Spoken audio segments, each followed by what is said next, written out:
uje kwa Farao uje kuvuga ubundi izo nkweto zo mu Giputa ntacyo zo kumarira n'imbaraga zakera ndakwambika imbaraga sha ndakohereza mu mbaraga sha ndaguha idatisha sha kuva none nugenda uzajya uvuga ngo si Mose wa 40 ni Imana na Mose umunyantege nke wa 80.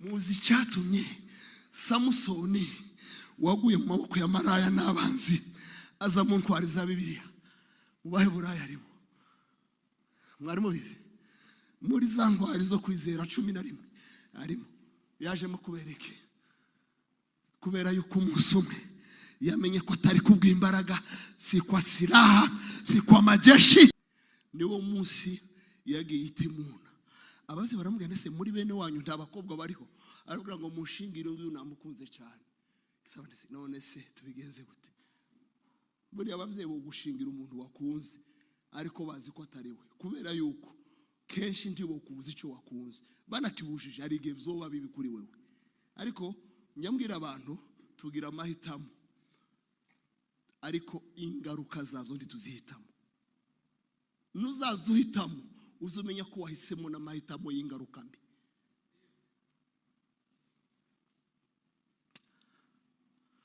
Samson Frode ya kabiri aragenda umunsi umwe ngo asanga ahantu intare yapfuye asanga harimo ubuki araburya ubundi Imana yari yaravuze ngo mwebwe muzasirimba mu wa mbere muhure mu kabiri muze mu gatatu muje mu kane mubazara gatanu iminsi yose muzakora ryari reka mbabwire musige n'umwanya wo gukora mukora imirimo ninzana umuhungu wanje wanyu azatinda maruko nabonye ko mumwigisha no gukora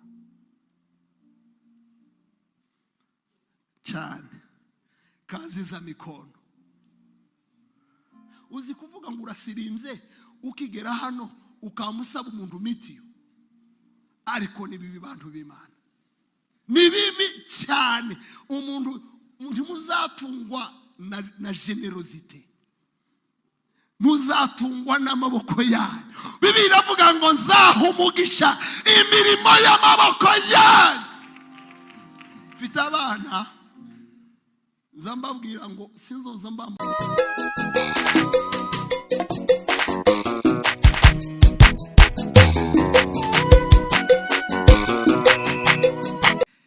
reka dusome ijambo ry'Imana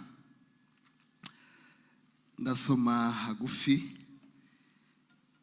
ya abacamanza wa farume wa Juji ngira ngo ni nkuko mu Giswahili niba ari wazuzi wamzi abazuzi ni ikindi kirimi wamzi cyangwa juge mu Gifaransa judges mu Cyongereza ndasoma igice cya 16 some kuva ku murongo wa 28 ngere kuri 30 naho ngaho nuko Samson atakambira Uwiteka aravuga ati Uwiteka Mana ndakwinginze nyibuka ndakwingize mpimbaraga akakanya gusa Mana kugira ngo mporere amaso yanje yombi abafilisitiya.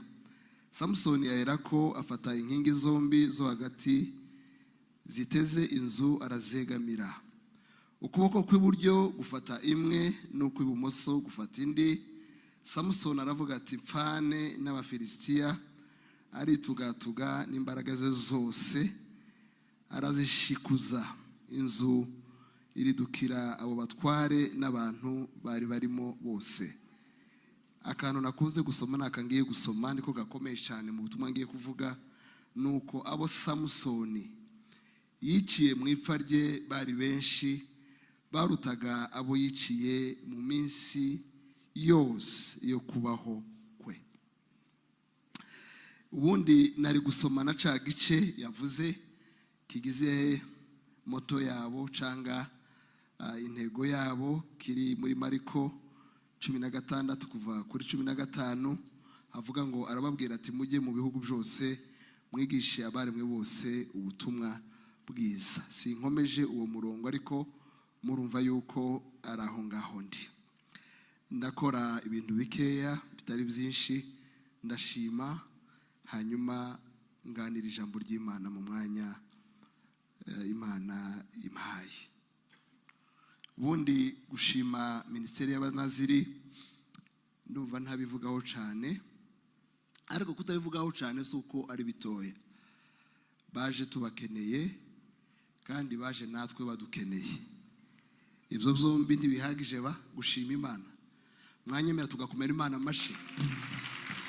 Kandi ntabwo ari twebwe gusa twari tubakeneye, n'ahari abari muri Nazareni barabakeneye, naho bari ahandi, naho bakigenda bazabakenera. Ariko namwe igituma muje hari abandi nuko mubakeneye. So bivuga ngo turakeneranye, turi magirirane mu bwami bw'Imana, gukorana ni ngombwa.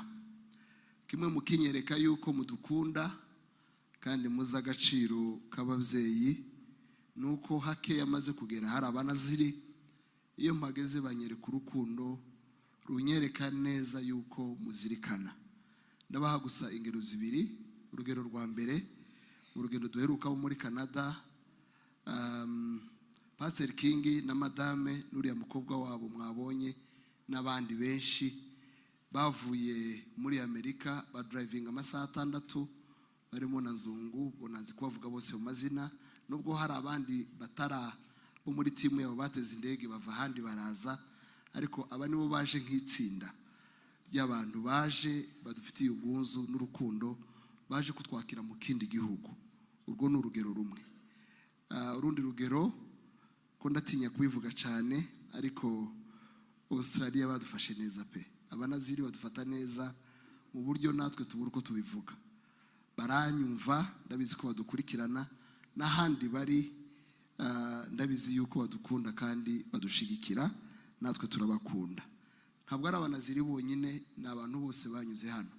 Abantu bose banyuze hano muri Foursquare, twagiye duhura ahantu hatandukanye, nubwo bari mu yandi matorero, yewe n'abavuyemo hano bakanyura mu yandi matorero mbere yuko baje hanze. Iyo tuhageze batwereka urukundo rudushimisha, kandi si ukubivuga gusa, no kuza kudusura no kutwohereza n'abantu, ndetse namwe abari hano hari igihe mumenye ko turi hariya mukagenda muduhuza n'abantu. Turabishimira kandi n'umwenda mutubibamo, umwenda urukundo. Icyo ngisiza aho ngaho. Icya kabiri, tugiye kuganira ijambo. Nimumva abanaziri nabasatiriye cyane, mbageje kuri age ni ahantu uzuzana umuntu ugashaka ngo kumurengutsa, ni ngaha. Ni kuri age mu Cyongereza, ku ngombe. Kubera impamvu ebyiri. Impamvu ya mbere ni uko muri iki giterane cyabo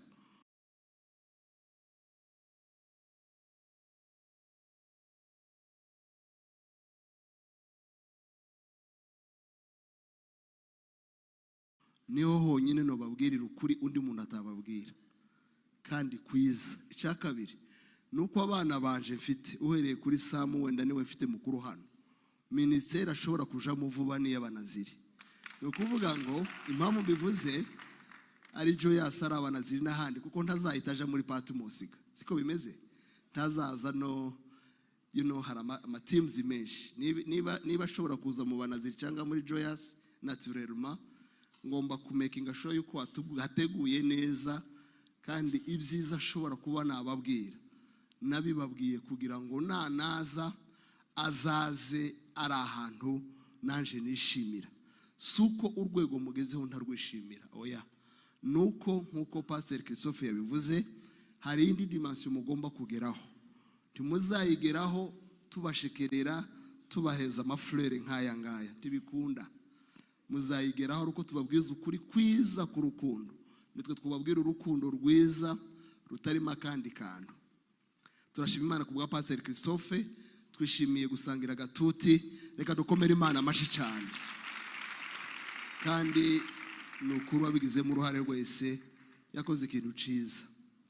Mbisiza aho ngaho, ariko mubyumve cyane, kuko ibyishimo byacu ni ukubona abana bacu dukora, bakora, tunyura aha, banyura aha, kandi ndabizi yuko abafoswe aho bari ku isi hose ahageze bamwakira neza. Ndavuga amagambo makeya ashingiye gusa ku tubazo tubiri. Kabazo ka mbere, turi bande abanaziri?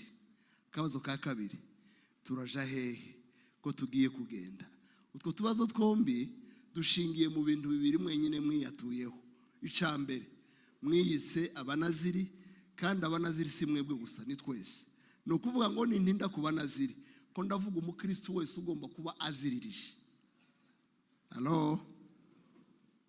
Cyakabiri, mwongeye gukora ikintu gikomeye, muravuga ngo saha gusa, hari n'ahandi tugomba kugenda.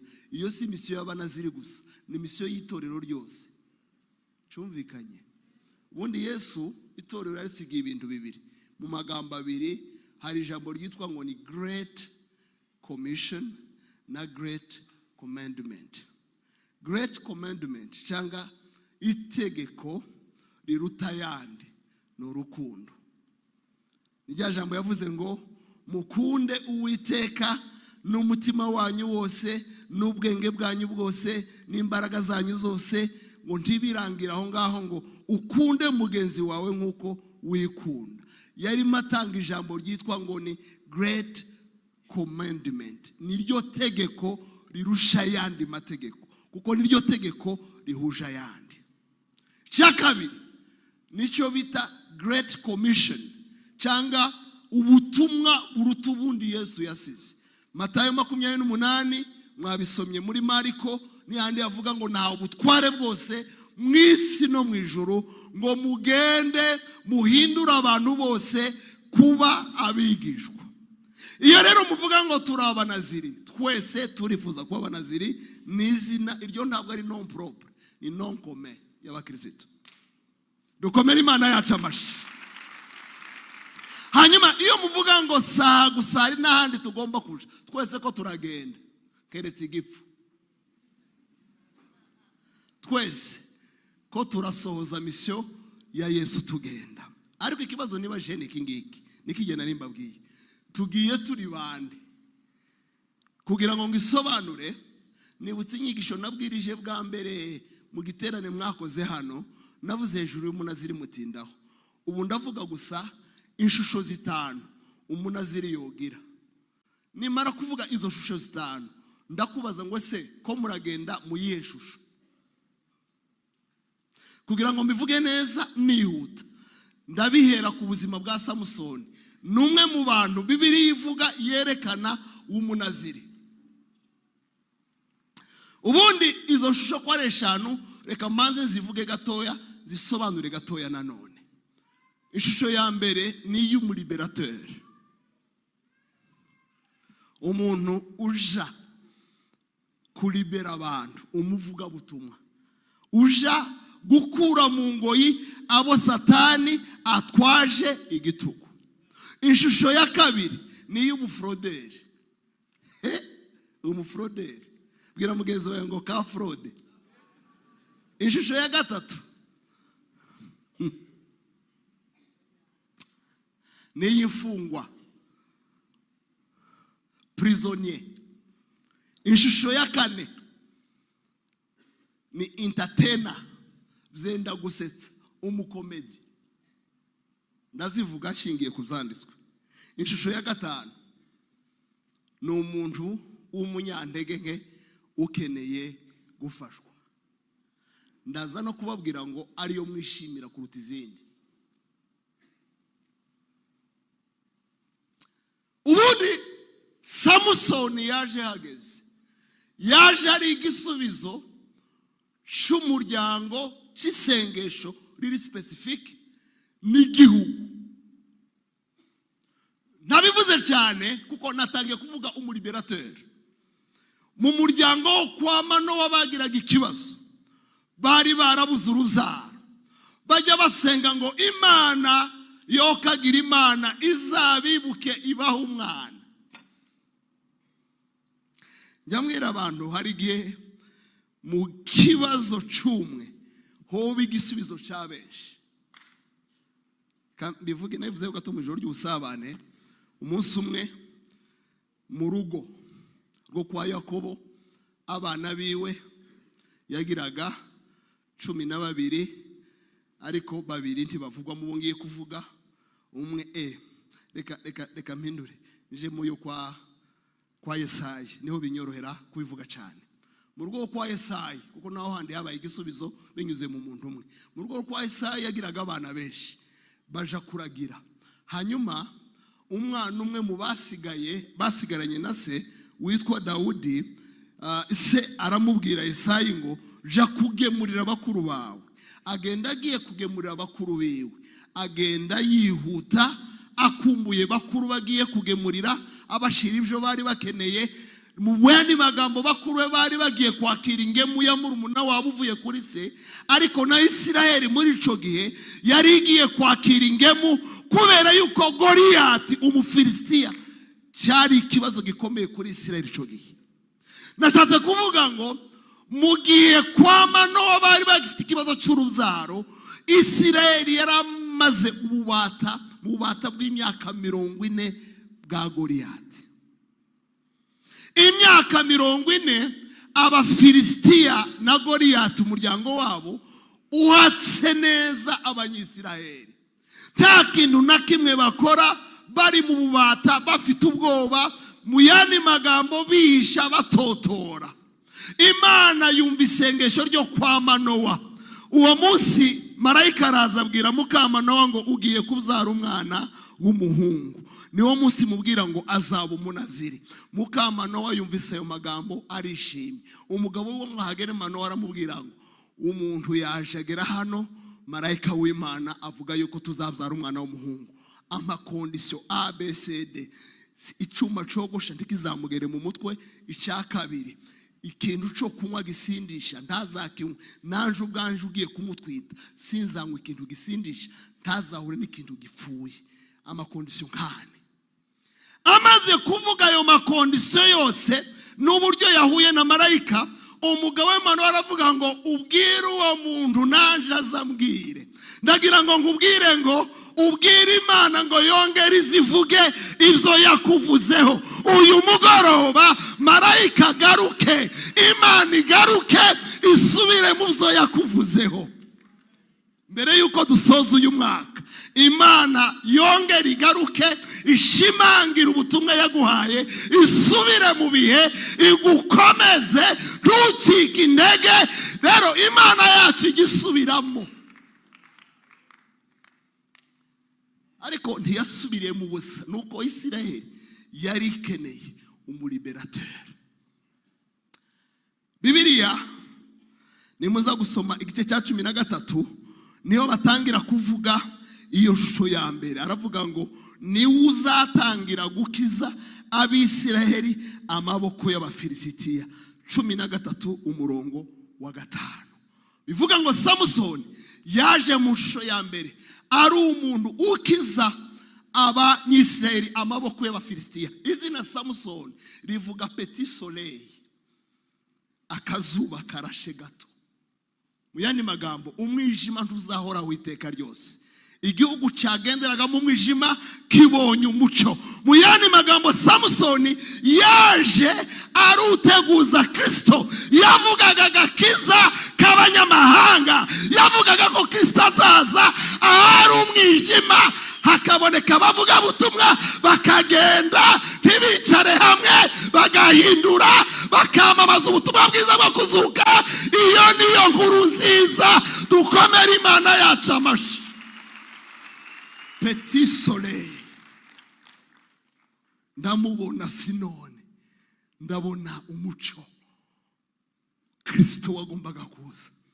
Samusoni aza ari umuliberateur, aza ari umunyambaraga. Ndumva ndamuvugaho ibintu byinshi. Imana iramwekipa, imuha impano cyane cyane.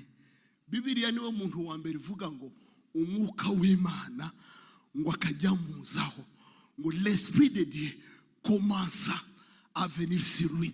Mu bantu bo mu iseno rya kera umwuka w'Imana yazagaho kenshi. Samusoni arimo. Mbariza umunaziri ngo se uri umuliberateur. Cyaka umubaze ngo se umwuka w'Imana karajyana nawe? Naho iyo ni shusho ya mbere. Imana kubera iki ishaka kumukoresha, Imana ijya yekipa umuntu bijyanye n'icyo ishaka kumukoresha.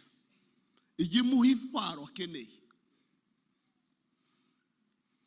igimuha ubumenyi akeneye, igimuha impano azakoresha.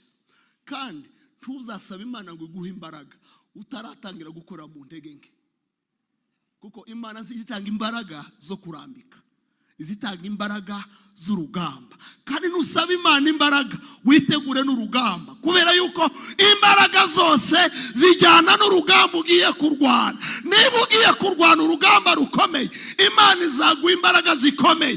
Ntiwofata umujenerale ngo umuhe imbaraga z'umukoroneri, oya, cyangwa umukaporari. Ntiwofata umukaporari ngo umuhe ibikoresho by'umujenerale, ntibikunda. Umuliberateur. Niyo mpamvu bijya byose byamubayeho, murabizi, singiye kubivuga cyane. Ndetse biravuga ngo yabaye umucamanza muri Israel imyaka 20.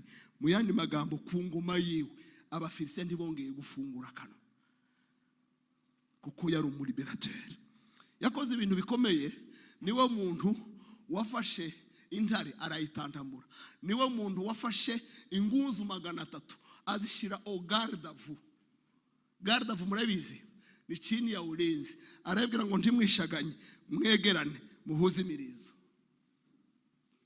Zirabyumva, akongeza umwambi. Arabwira ngo muje mu mirima y'abafilisitiya, ziramwumvira.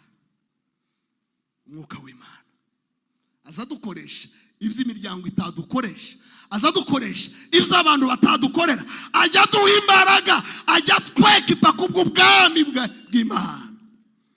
Niwe muntu uvuga iki? Niwe muntu wateruye amarembo y'umujyi arayaterura arayikorera. Niwe muntu warwanishe urwasaya rw'indogobe yica abantu 1000. Niwe muntu Bibiliya yambwiye ngo yishe abantu benshi mu ipfa rye kuruta abo yishe ubuzima bwe bwose. Ariko Samusoni, dukeneye ba Samusoni mu mbaraga z'Imana.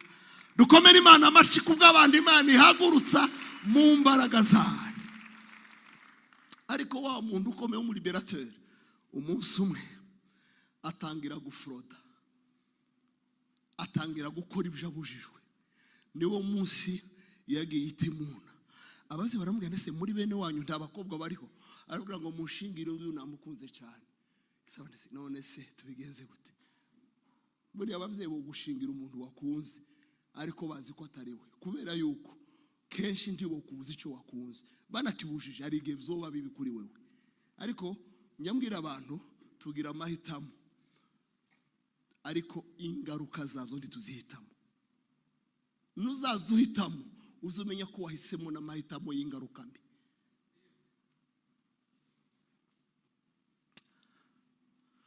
Samson Frode ya kabiri aragenda umunsi umwe ngo asanga ahantu intare yapfuye, asanga harimo ubuki araburya. Ubundi Imana yari yaravuze ngo ntazegera ikintu cyose gipfuye. Aja mu ntumbi, ubuzima bw'umufrodere. Ubwa gatatu, kubera kuja muri fraude, kubera gufata ibiziririje, kubera kwibagirwa uwo ari we, kubera kwibagirwa identite, Samson asanga bamuboshe. Simvuga amadetaye yuko yaboshwe, murabizi.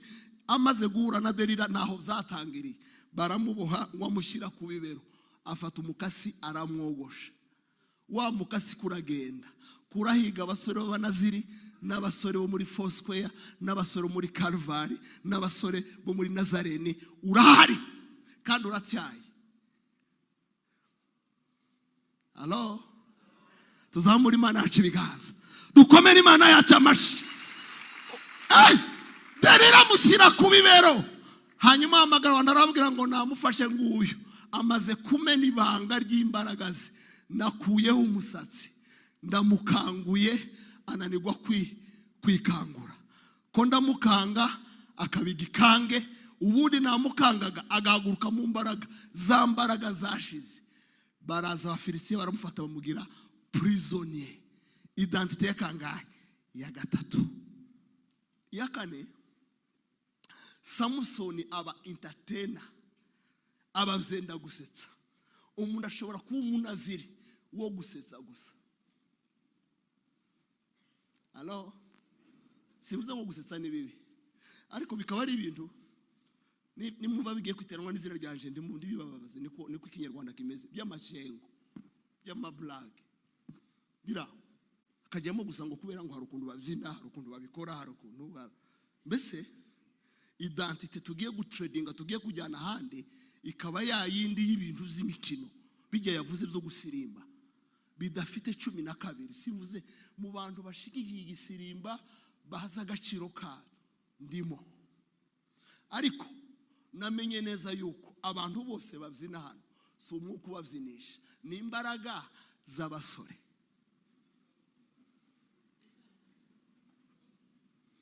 Halo abo twabwiye ubutumwa bw'ijambo benshi bari mu gusubizwayo n'imikino ibera hano itari myiza.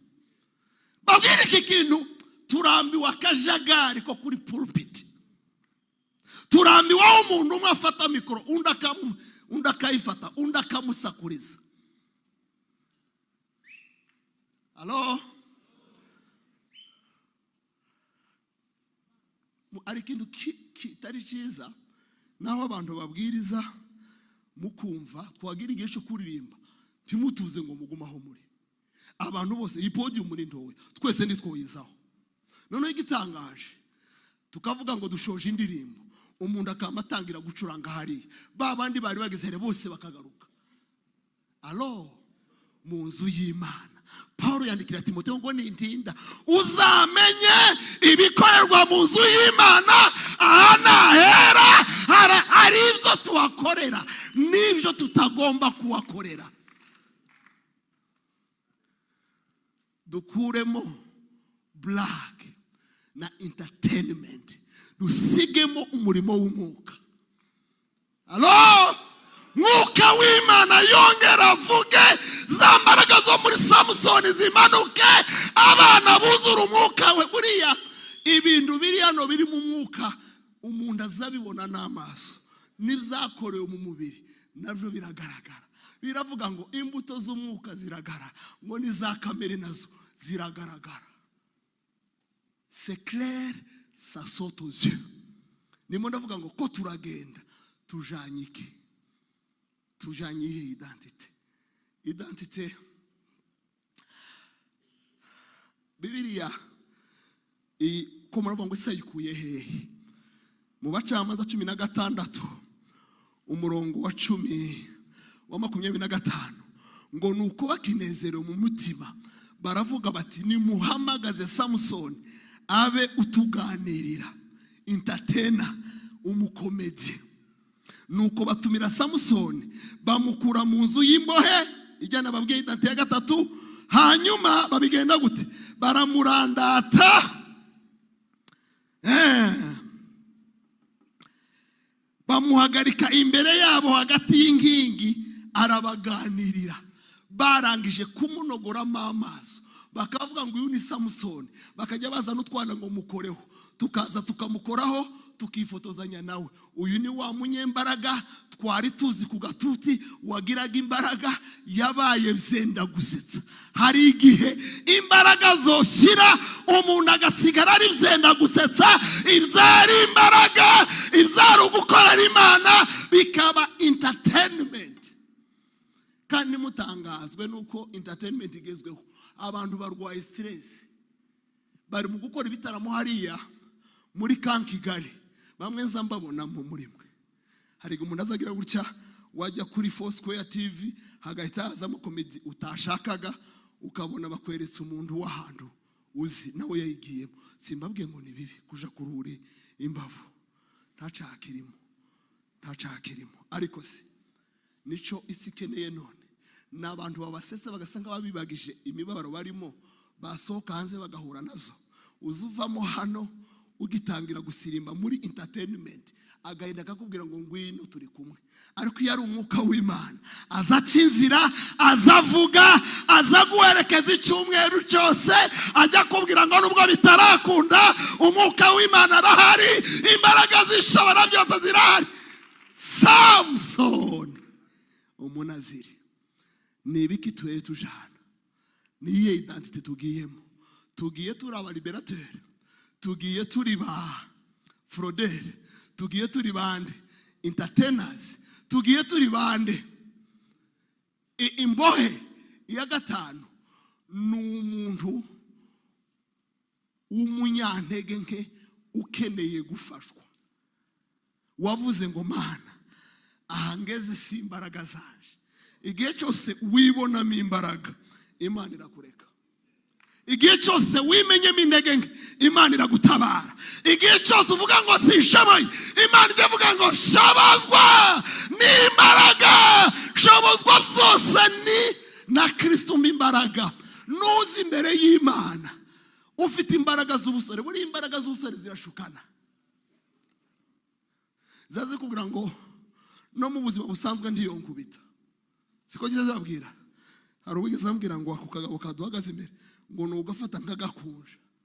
Ndamubwira ngo attention danger. Yakubwiye ibiri byo umusujuguje ijisho kubera imbaraga z'ubusore. Ariko kuri yakubwiye uragukeneye. Samsoni aho imbaraga zizashiriye amaze kwika hasi adafite amaso, arebye identite yanyuzemo, aravuga ngo Mana we nyongerera imbaraga, nibura uyu mugoroba umwe porera amaso yanje b'imbaraga. N'umunyantege nke ukeneye gufashwa. Ntimuzagenda mu mbaraga zanyu, muzagenda mu mbaraga z'Imana. Ntimuzageraho mugera mutajyanye n'Imana. Nico Mose yigeze guhaguruka mu myaka 40. Imyaka 40 umuntu aba akomeye intellectuellement, umuntu aba akomeye relationnellement, kuko niho abantu bamukenera. Umuntu aba akeneye physiquement. Noneho yari yarateguwe kuba umwami uzasimbura nde? Farao. Yari umwana w'umukobwa kandi succession yari matrilineaire. Nuba umwana w'umukobwa niwe wabyaraga igikomangoma. Ahaguruka muri za mbaraga Imana iramubwira ngo sindi kumwe nawe. Aragenda amara imyaka 40 imidiyani yiruka inyuma z'intama za sebukwe Yetro. Igihe bayero Imana imwohereza mu butayu kuba zero. Abamubona bose bakavuga ngo uyu Mose ni wa wundi amaze kugira intege z'umubiri yunamye avuga ngo ndashaje nsaziye ubusa. Nibwo Imana yamwiyeretse iravuga ngo ndi Imana kwetura inkweto aho nahera. Kwetura inkweto, hicho kiato kivuwe. Kivuwe kura mwizo nkweto, kwambika inkweto uje kwa Farao, uje kuvuga. Ubundi izo nkweto zo mu Giputa ntaco zo kumarira. N'imbaraga zakera. Ndakwambika imbaraga sha, ndakohereza mu mbaraga sha, ndaguha identité sha. Kuva none nugenda uzajya uvuga ngo si Mose wa 40, ni Imana na Mose umunyantege nke wa 80. Muzi cyatumye Samsoni waguye mu maboko ya maraya n'abanzi aza mu ntwari za Bibiliya. Ubahe buraya arimo. Mwarimo bize muri za ntwari zo kwizera 11 arimo. Yajemo kubereke kubera yuko umunsi umwe yamenye ko atari kubw'imbaraga, si kwa silaha, si kwa majeshi, si kwa nguvu zetu, ni kwa Roho Mtakatifu. Shobozwa byose na Kristo imbaraga. Amaze guca bugufi, iyo duciye bugufi Imana izigaragara mu buzima bwacu. Iyo dusenze Imana izigaragara. Wow! Ole wenu ni mugenda mwenyine mu mbaraga z'igisore. Amahama 7 ndashoje. Ndavuga nihuta. Tugenda turi bande. Cya kabiri, urugendo rwacu ruteguye gute? Ihame rya mbere, dukomere Imana amashi. Ariko kosora kanako ko kavugiwe hano karanambabaje. Wakavuze n'inshuti yanje magara, niyumva nkavuguruje nta kibazo. Ntabwo ministeri zikomezwa nuko zagiye mu bihugu byose. Zifite amabranche hose, aho ugeze hose ngo uzisanzeyo. Oya, alarme muracakomeye numwe mudafite amabrush. Alo mwanumvise dukomera Imana amashi. Kugira amabrush si bibi, ndaza kubivugaho ni byiza, ariko hari Imana yahamagaye kugumaho bari. Yahamagaye Petero amubwira ngo ragira intama zanje, wowe ngushize hano ngo uragire. Full stop. Amatora akomeye nka Saddleback Church yuko bari kuwarena, nta mabranche agera muri Afrika, kandi niwo muntu ufite abapasiteri b'Abanyafrika bose, ariko ndiye batangiriye amatorero tuzagenda hose. Don't go just for going.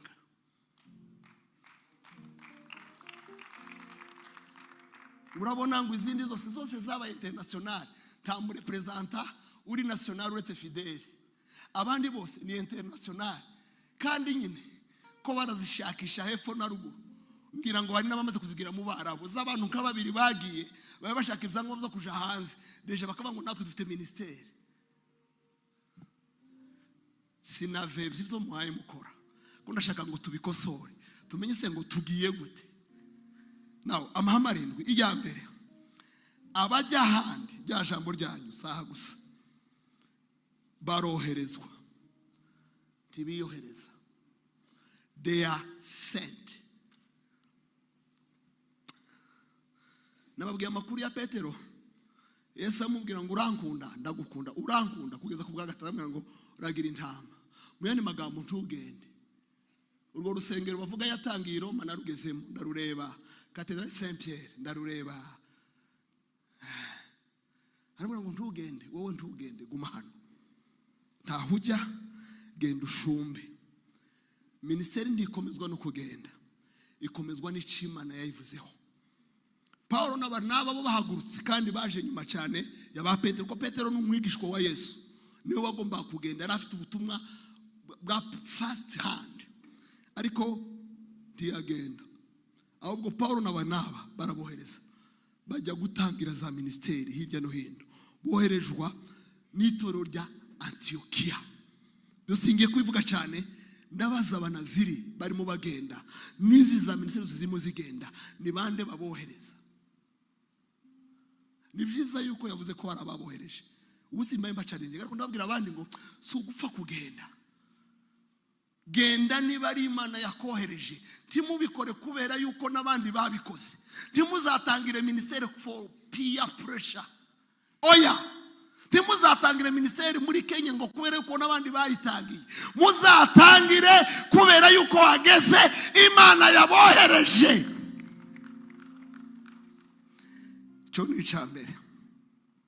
Wagurutse mu mbaraga, woherejwe nande. Tube cimeza ugira bakohereje, ko hari umugisha wo koherezwa, hari n'ubuhamya bw'abakohereje. Ibyo mu byitwareke. Icya kabiri, ihame rya kabiri, abagenda bagombaga kubanza kurerwa. Nta muntu uzugenda atararezwe. Buriya ntushobora gukora ikintu kizagera impact ku bantu benshi utaremeye guca bugufi ngo bakurere. Dore rero ikibazo kirimo nuko hari ministeri zirimo kuvuka rimwe na rimwe zirimo abantu batarezwe. Umushumba wawe ndiyigeza gusenya no mukidiyakoni. Nimukugera ahantu bakavuga ngo bahuye ari abantu 50 basanga ari famille imwe. Muri bo ntababaye umudiyakoni, ntababaye mwarimu, nta n'uwabaye mu protocole, babaga mu rusengero kuko tubaye benshi tuve muri iri torero. Hari umuntu nibura wigeze kugira icyizere aravuga ngo uyu muntu yokora. Ubyibazeho. Wararezwe. Hari umuntu wo gutangira ubuhamya. Hari umuntu wavuga ngo nibura namushiza kandi ukangana gutya agakora neza. Muyani magambo, kubera iki gikorwa mwakoze hano, baraguhamagara tutarava hano ngo turashaka natwe gutangira, kandi bari mu gutangira nabi. Bakamabwira bari bizo muri korari ngo muraboshe, ngo mureke dukore ministeri tube free. Nukuvuga ngo ministeri ni synonyme ya freedom. Aho kuja mu bapagani bakaja mu bana bo mwitoro baririmbaga, bakababwira ngo muve mu baririmbyi timukomere muri cyane mugume mugira itorero mubarizwamo ariko mukorere hanze yaryo kandi mukora ibyo mu itorero nico kibabaje iyo mwakoreraga hanze y'itorero izitorero ritarimo rikora hanze Hello mwabyumvise bira making a sense dukomere Imana amashi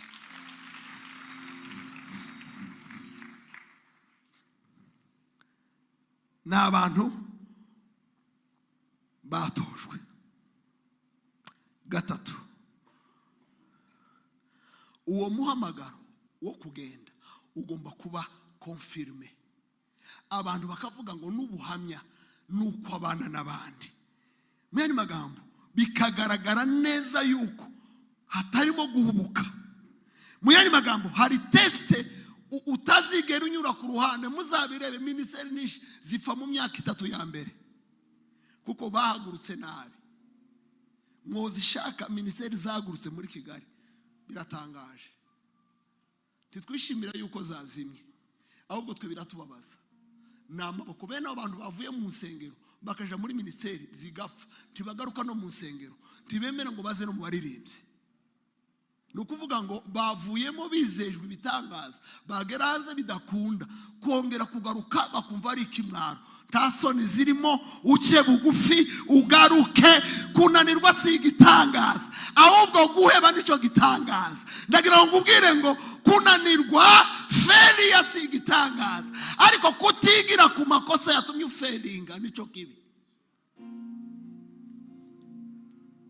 wararize biha ugera baguye mikrofone ariko Imana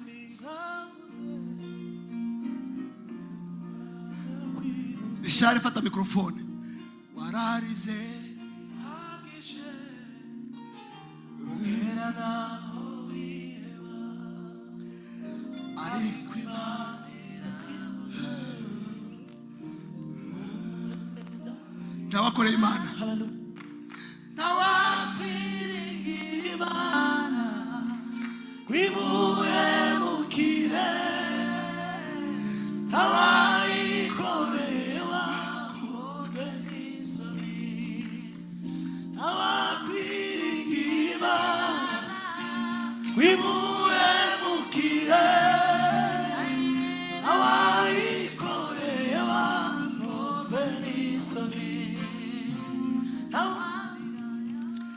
icyakane sigaje bitatu ndasoje baja muri different cultures nta bantu boherezwa ngo bagume muri bene wabo gusa ikintu cyashimishe muri aya materaniro yose murakizi ni igihe ndize yavuze ngo bazana umuntu usobanura kandi benshi nico cyabakomerekeje gisubiremo dufite abantu bava mu rusengero ngo twatangiye gusobanura hari ugeze ambwira ngo nduvuyemo ngo kubera yuko mwazanye usobanura icyongereza kabisa simbeshe pastor arabizi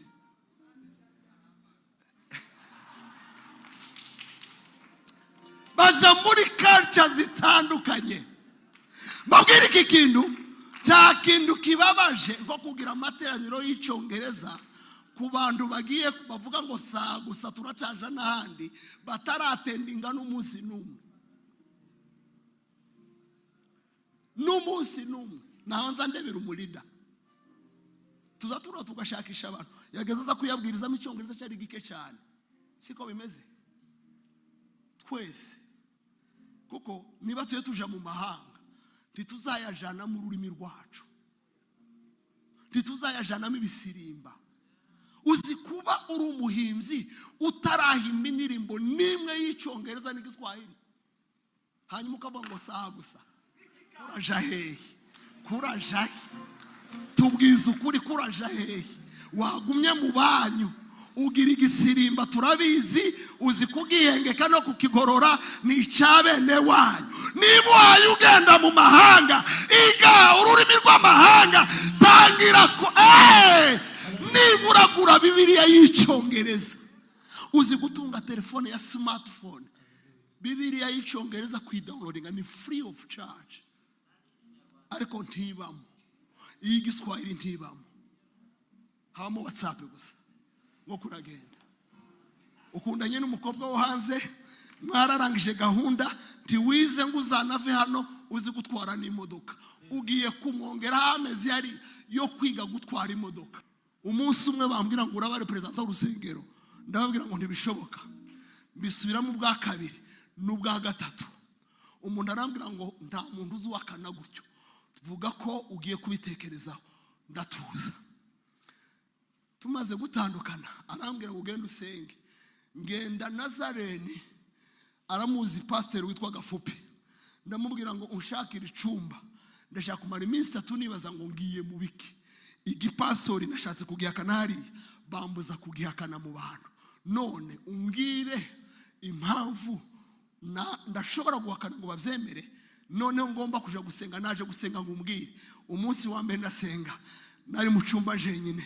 N'uwa kabiri n'uwa gatatu, niyo minsi yo nyine nifite nagomba guhita asubira mu birigi kwiga. Ku munsi wa gatatu siganye amasango soze, Imana ntiyavuga ngo numve. Mbumbuye Bibiliya sanga igice cyo muri Yoshua kivuga ngo haracari imidugudu myinshi yo guhindura. Mu Cyongereza aravuga ngo they are nations to be transformed. Mu yandi magambo guhamagariye guhindura, kugenda saha gusa. Ariko tugiye turateguye. Are we equipped to go? Cyangwa nukujya gukura abantu mu matorero y'abandi mu mahanga. Cyangwa nukujya gukura abaririmbyi mu matorero barimo kandi baririmbaga neza ngo tubage oya. Do outreaches.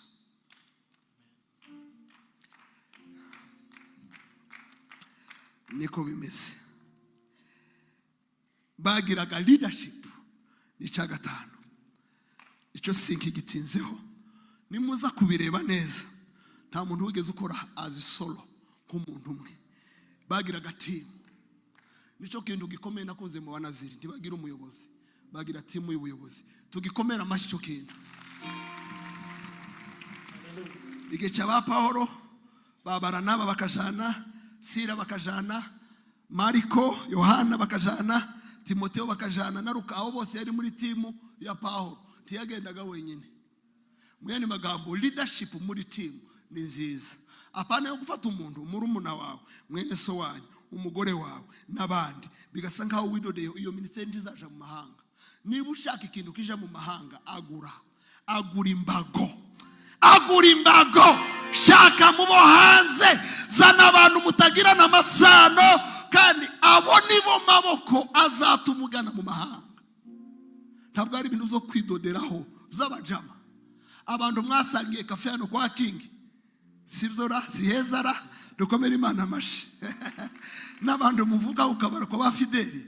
Not that. Enlarge the team. Mwaguki. Muyani magambo mwe mufite imitima yo kwakira abantu bo muri culture zitandukanye namwe. Muje mu banyamahanga barabategereje. Nuko bimeze. Gatandatu, bakeneye backup iri financial. Tiwogenda utagira ubushobozi ni cya kibazo Gatora avuze, kandi mubakomera amashi kabisa. Abantu bakira abantu 100 bo mu zumweru ntimwari muzi ko bazaza ari benshi.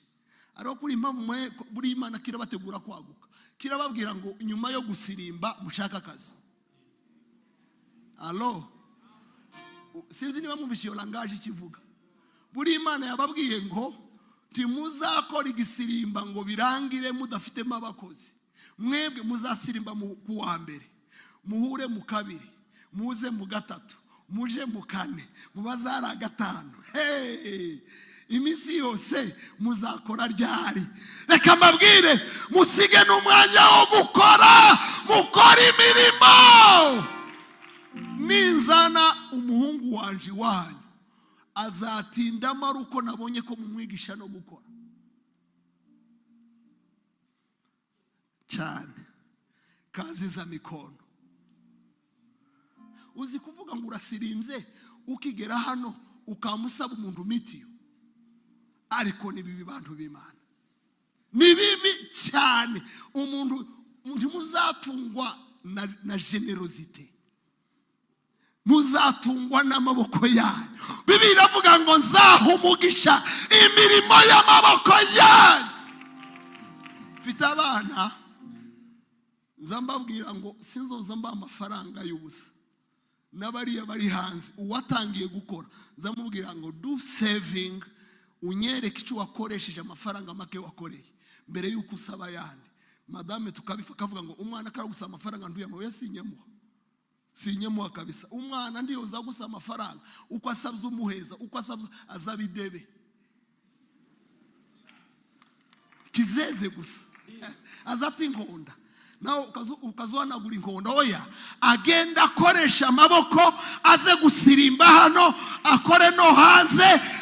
Muri twebwe njyambwira abantu akazi ka mbere nakoze muri iki gihugu kampemba ni ubukonvoyeri. Mwebwe mugakora kandi twari imodoka ya mwene wacu w'umugunga muri ko ku kabari wacu cyane yari shoferi. Uko arekerisa abakonvoyeri bakamwiba aravuga ngo rero uri mu biruhuko simfata umukonvoyeri uri hano tuzajya tugenda ku kibe. Nibwo bwa mbere nagiye za Ngororero, iyi mihanda ndayizi. Allah dukomere Imana amashyi. Yes, il n'y a pas de son métier, il y a de sortes gens. Nta kazi gasuzuguritse, haba abantu basuzuguritse.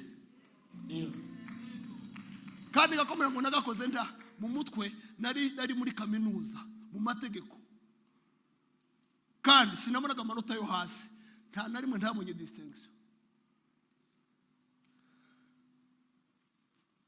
Ako kazi nakavuyeho mpamagarwa n'ibigo bitatu ndabivuga mu mazina: Apasi, Kabusunzu, Apebu, Inyamata, n'Isave. Bangabana amasaha.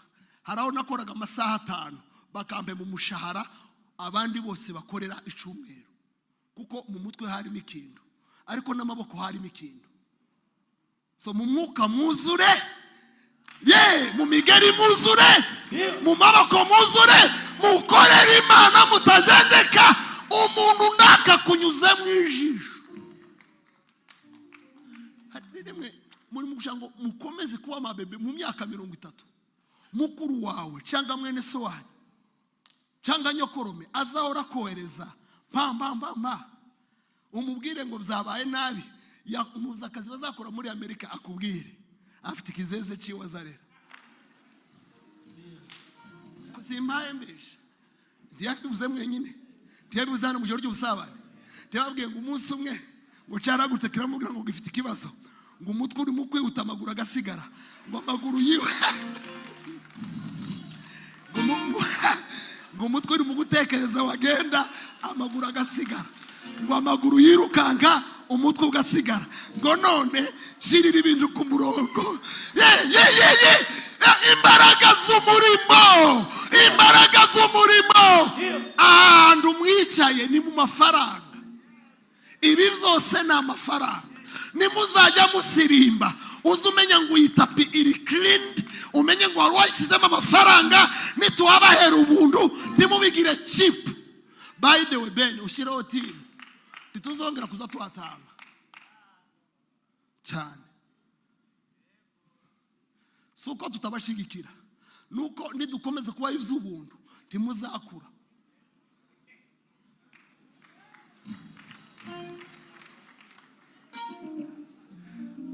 Na Jacques azabaca amafaranga. Oya, mu izina rya Yesu. Ariko murumva icyo bivuga, biravuga ngo Jacques numenya yuko ari ibintu gusa by'imigeri nta kazi tuzabafungire ko hanze abakeneye abakozi, kandi aba bantu nabatanga akazi. Nibakomeza gukora gutya nta kazi, hari abantu benshi b'abashomeri bategereje ko babatangira imirimo bakayabeza imirimo.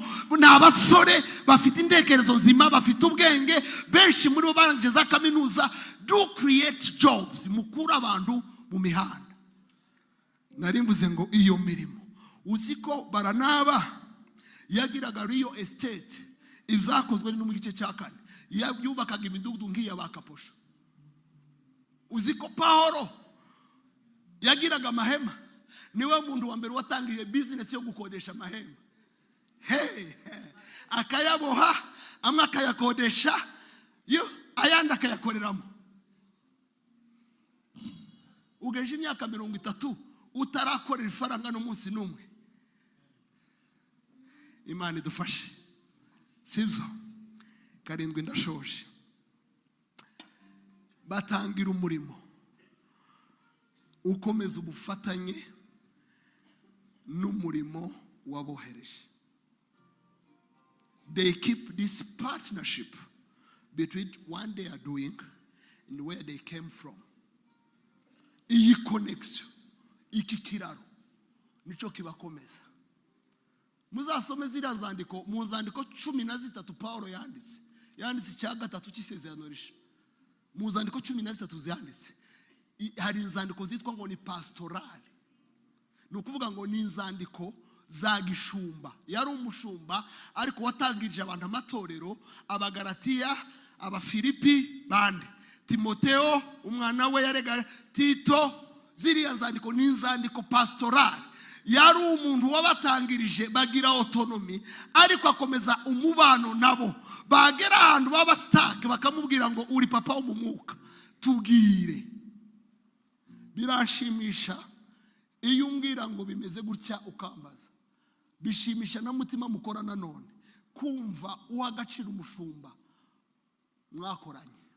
Biravuga ngo nejo uzakomeza umuha agaciro nunagenda, kuko nta muntu wahamagariwe kuguma hamwe. Hagaciro aho watangiriye, hagaciro abakubanjirije, hagaciro na za ministeri. Izi ministeri zigira abakuru n'abatoya. Hari ministeri zifite experience y'imyaka 20 na Alarume yatangiye nkiri umunyeshuri muri kaminuza. Hari icyo bobigisha. Sibyo? Mwibuke ababayoboraga kera, mwigane ingeso Yesu Kristo ko yarari niko azahora. Imana ibaho umugisha. Dukomere Imana amashi. Dukomere Imana amashi cyane. Ndashaka gusengana namwe, muhaguruke dusenge. Iki kintu nakunze ijambo rivuga ngo abo yishe apfa ni benshi bwose. Biravuga iki? Biravuga ngo muri ya shusho ya 5 iyo duciye bugufi dukora imirimo irenze ikomeye twatekerezaga ko twakoze. Iyo duciye bugufi Imana idukoresha ibikomeye. Ngiye gusengera aba bantu. By the way, hari barimo bansaba ngo nzabimike kuba ba apotre. Ngisizi iwanyu ni mu biganira mukabyemeza n'abashumba bakorana bakabyemeza bizanjanayo. Kivugiye hano naranababwiye mu kiganiro twakoranye bazanye n'abandi bashumba barabimbwira. Ndababwira ngo mwebwe mugani n'abashumba mukorana niba babwira ngo niko bimeze nzaza. So kubavamo kuko twagikoreye ku mugaragaro kandi ndabyemera, ariko biravuga ngo bazaba bagiye kuroba ntiba bazaba bagiye kwicara. Ndasengera umushumba w'Abanaziri ubwo ni ku isi hose. Ndasengera umushumba w'Abanaziri no mu bindi bihugu barimo batambuke hano tubasabira umugisha, kuko ko baragendaga kandi baragiye. Murabyemera batambuke. Sayo abashumba twakoranye hariya baze tubarambure ibiganza, kuko ko barakora umurimo ukomeye. Ibi bintu izi nama nabahaga nizo umubyeyi wemera umurimo bakora, kuko badafasha Abanaziri muri biriya bihugu abana bahariya kubarera biragoye. Ko barakora umurimo ukomeye. Haraho nageze ababyeyi barambwira ngo wakoze umurimo ukomeye kuba waratangiye ministeri y'Abanaziri ntigume mu rusengero gusa. Ngo abana bari baratunaniye, babaga mu rumogi, babaga mu nzoga, ariko Abanaziri bahageze igisirimba cyaraje, indirimbo zaraje, abana barasenga, ubuzima bwaragarutse. Mupfukame tubasengere. Itorero ryose muhaguruke. Reka umuntu wayobora mu Buganda ari hehe? navuze ubayobora mu Bugande ubayobora mu Rwanda Gatore ntiyaje no mu Burundi sivyo bihugu biri hano hari ikindi ko banambwiye ko bari autonome buri gihugu buri akiba gifite management iri autonome nibyo wavuye Kongo nawe nazi reka dukomere Imana amashi ku bwawe twongere dukomere Imana amashi Imana nguru Imana nziza aba n'abantu uhagurukije abasore batoya wateguye ukiri mutegura ufite umugambi ukomeye bumvishijwe baremera bemera kuyoborwa nawe hari umunsi Yeremiya yagize ibibazo bikomeye mu muhamagaro aravuga ngo warashutse nemera gushukika aba ntabwo wabashutse mwami wabahamagaye uri kumwe nabo wabaye umwuka wawe wera wabaye umwuka w'ubwenge wabaye imbaraga n'ubu urimo urabakoresha imirimo ikomeye dolale silegresh reka aho banyura hose mwami baguhesha icyubahiro reka ishusho y'abakozi b'Imana bagufitamo ibyiringiro bizeye imbaraga zawe baca bugufi bavuga ngo atari wewe ntaho twagera atari imbaraga zawe ntacyo twakora kubera wewe bajya bavuga ngo ni ukubera Imana niyagira ubabaza bavuga ngo ni ukubera Imana nibakora bigakunda bavuga ngo ni ukubera Imana ibintu nibigaragaza bavuga ngo ni ukubera Imana ni ukubera Imana si imbaraga zabo si amafaranga bibitseho si bene wabo ni ukubera Imana dorigeshire turahanura imbaraga zibagurutsa kure imbaraga zibakomeza imbaraga zibashigikira imbaraga zibabekinga amaboko menshi mwami wanje yaba destiny helpers mu buzima bwawe baragukeneye kandi nawe urabakeneye kugere ngo ugere aho ubutumwa bwiza butaragerwa haracyara amahanga menshi yo guhindurwa ubagire abahindura amahanga umunsi umwe bazavuge ngo babandi bubitse amahanga nino bahageze tugukomeye amashyi menshi tugushira Imana ibaho umugisha mushumba arakoze urakoze cyane